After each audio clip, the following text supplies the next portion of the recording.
WO1 WeatherNet. Liftoff conditions looking pretty good. T-minus 15 seconds. TS is ready for launch. Ignition. Liftoff. Falcon 9 has cleared the tower.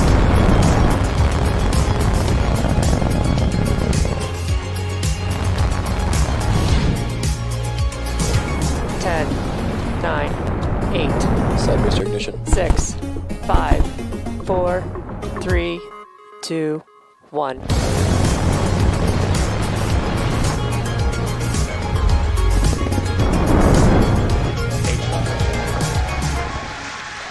And a configured for flight.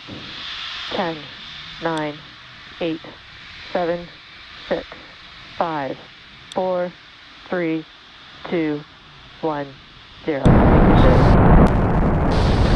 And liftoff. Godspeed, Apollo 11 Michael Collins. May the pursuit of exploration live on.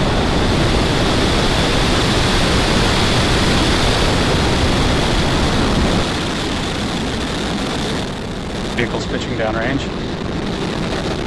Stage 1 propulsion is nominal.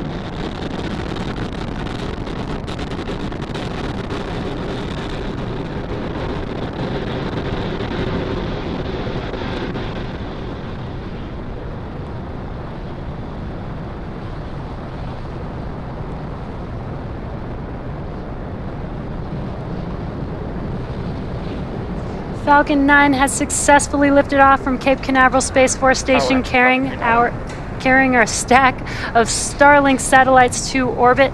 The next event coming up here shortly is Max Q. Max Q is the maximum aerodynamic pressure that the vehicle sees on ascent. So throttling down those engines helps us pass through that large structural load.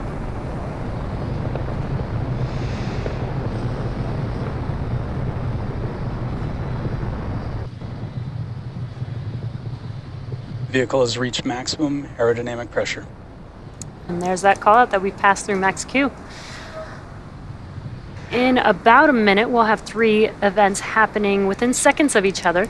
The first will be MECO, or main engine cutoff, followed by stage separation and SES1, or second engine start 1. And first stage will begin its journey back home. And MECO. Heading towards our drone ship, just read the instructions. And back ignition.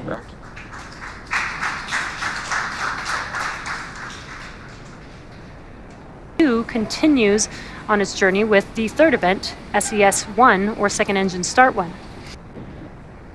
And that is where we light up that MVAC engine and it propels the second stage along with the Starlink satellites towards its drop-off orbit. We had MECO and stage separation. On your left-hand screen is a view from the first stage, and there you could see confirmation on your screen that we have successfully deployed those fairing halves. As stage 2 acquisition of signal, Bermuda. As stage 2 takes our Starlink satellites to their targeted drop-off orbit, stage 1 will make its way back to Earth by executing 2 burns. The first is the entry burn, and that's where we light up 3 of the 9 M1D engines. And this will help to slow the stage down as it re-enters back into the upper parts of the Earth's atmosphere. The second of those 2 burns for that first stage is called the landing burn. And this is where a single engine, the center engine, will reignite and bring the vehicle speed down rapidly in order to touch down on that drone ship.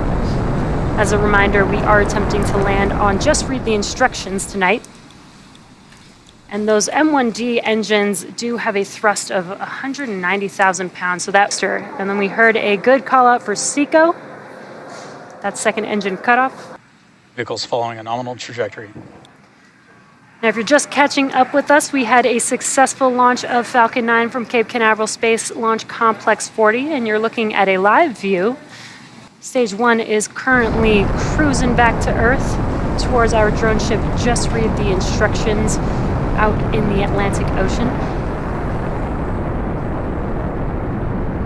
We're just about a minute away from the next event on that first stage. That'll be the entry burn. Again, Starlink satellites are going to a LEO orbit, or low Earth orbit, about 550 kilometers above the Earth's surface. Most satellites are at 36,000 kilometers, or in a geo or geostationary orbit. We are just about roughly 30 seconds away from that entry burn beginning. And on your left-hand screen, there is the first stage. It is a little dark. You can see some glimpses of the nitrogen gas burst that you see there. Stage 1, FTS is safe.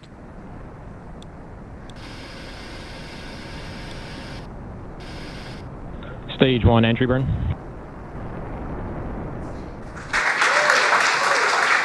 And there Stage you can 1 landing see the first stage Falcon 9 has landed for 7th time. This marks our 81st successful recovery of an orbital class rocket. Now stage 2 is going to coast in this orbit. We'll see you back here at T plus 45 minutes for a second stage relay. Welcome back to the webcast, and now we're coming up on the relight of the second stage engine once again for SES-2. This will be a very short burn. It's just 1 second long. And there was SES-2 and SECO-2. As I mentioned, it was very quick, just 1 second. Now we have another 15-minute coast phase before we deploy our next batch of Starlink satellites into orbit. We'll see you back here at T plus 1 hour and 3 minutes. Welcome back to the webcast. And now we're coming up on the deployment of our Starlink satellites. That should be coming up here in about 30 seconds or so. You can also see how the second stage is spinning. This does help with the satellites to separate once they do Starlink deploy confirmed. And there you can see and hear that call out that the Starlink satellites have deployed as they are drifting away from the second stage.